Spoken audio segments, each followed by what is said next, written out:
જો તમને આ રેસીપી પસંદ આવે તો લાઈક કરજો, શેર કરજો અને સબસ્ક્રાઈબ કરજો.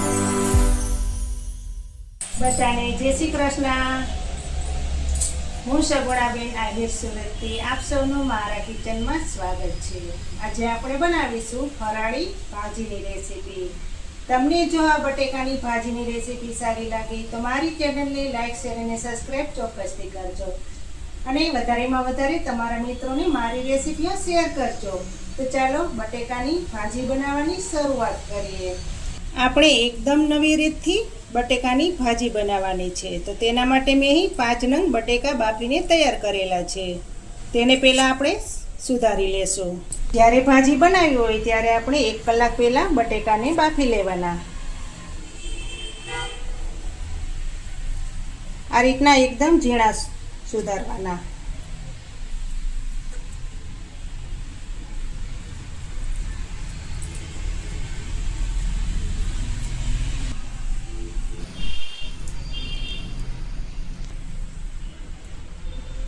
એકદમ ઝીણા સુધારવાના, જેથી કરીને આપણી ભાજી સરસ બને. આ રીતે તમે 1 કલાક પહેલાં બટેકા બાફીને તૈયાર રાખશો એટલે એકદમ બટેકાના ટુકડા છૂટા થશે અને સૂકી ભાજી ખૂબ જ સારી બનશે. હવે ભાજી વઘારશું. તેના માટે ગેસ ચાલુ કરશું. કઢાઈ ગરમ થઈ જાય પછી તેમાં તેલ નાખીશું. કઢાઈ હાઈ ક્લાસ ગરમ થઈ ગઈ છે તો તેમાં અડધો ચમચો તેલ નાખીશું. આ ભાજીમાં તેલનું પ્રમાણ વધારે રાખવાનું. જોઈ શકો છો ને, તેલ ગરમ થઈ ગયું છે. તેલ ગરમ થઈ જાય પછી ગેસ ધીમો કરી નાખવાનો, જેથી કરીને જે મસાલા તેલમાં નાખીએ તે બળી ન જાય. અડધી ચમચી આખું જીરું નાખીશું.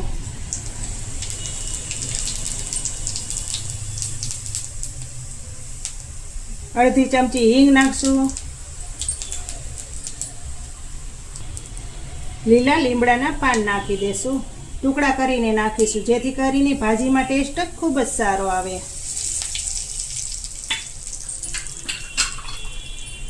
હવે તેમાં મેં કાજુના ટુકડા કરી લીધેલા છે તે નાખીશું. ધીમા ગેસ ઉપર જ આ મસાલાને પાકવા દેશું.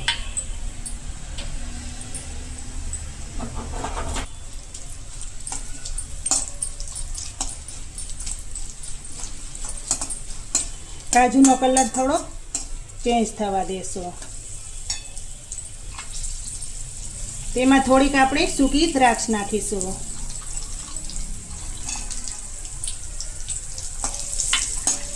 એટલું ખાસ યાદ રાખવાનું કે ગેસ હંમેશા ધીમો રાખવાનો. જો ફૂલ ગેસ ઉપર આપણે આ બધા મસાલાને શેકશું તો બળી જશે. જોઈ શકો છો ને, ગોલ્ડન બ્રાઉન કલર થઈ ગયો છે. આ સમયે આપણે મરચાંની પેસ્ટ નાખી દઈશું. અહીં તીખા મરચાંનો ઉપયોગ કરેલો છે.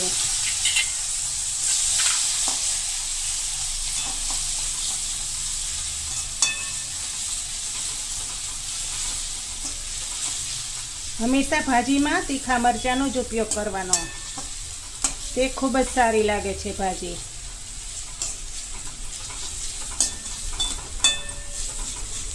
મરચાંને પણ થોડાક પાકવા દેશું, જેથી કરીને કચાશપણું નીકળી જાય.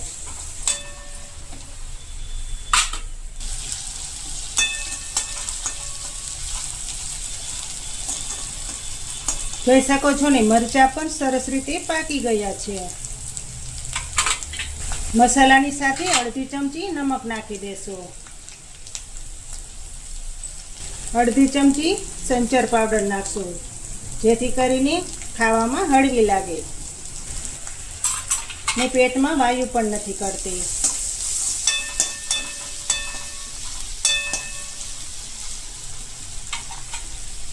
આ ભાજીમાં અડધી ચમચી કારા મરીનો પાવડર નાખશું. કારા મરીનો પાવડર ચોક્કસથી નાખવાનો. તેનાથી ભાજીનો ટેસ્ટ બમણો થઈ જાય છે.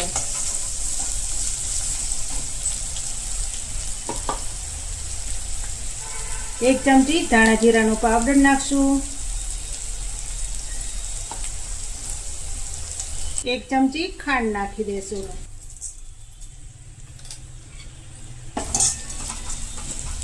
બધા મસાલા સરસ પાકી ગયા છે, તો હવે બટેકા નાખી દેશો.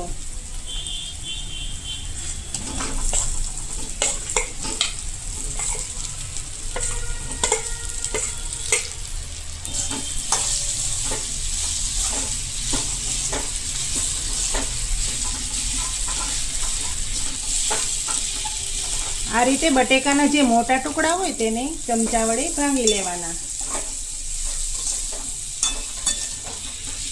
તમે જો આ રીતે કોઈ દિવસ ભાજી ન બનાવી હોય તો ચોક્કસથી બનાવજો, કારણ કે આ ભાજીમાં ટેસ્ટ ખૂબ જ સારો આવે છે. તમે એકવાર બનાવશો એટલે વારંવાર તમે આ જ ભાજી બનાવશો.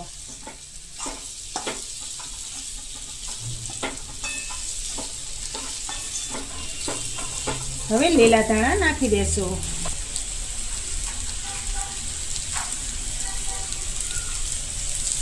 જોઈ શકો છો ને કેટલી સરસ ભાજી તૈયાર થઈ છે. અત્યારે મારા આખા કિચનમાં સરસ એવી સુગંધ આવવા લાગી છે. હવે ગેસ બંધ કરી દેશો અને ગરમા ગરમ ભાજીને સર્વ કરશો.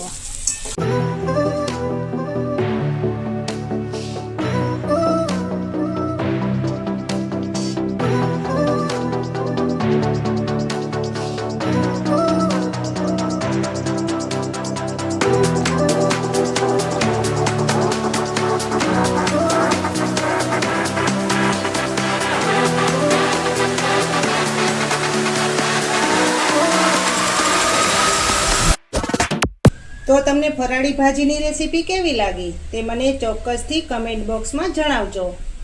ફરી મળીશું એક નવી રેસીપી લઈને. ત્યાં સુધી જય શ્રી કૃષ્ણ, જય માતાજી.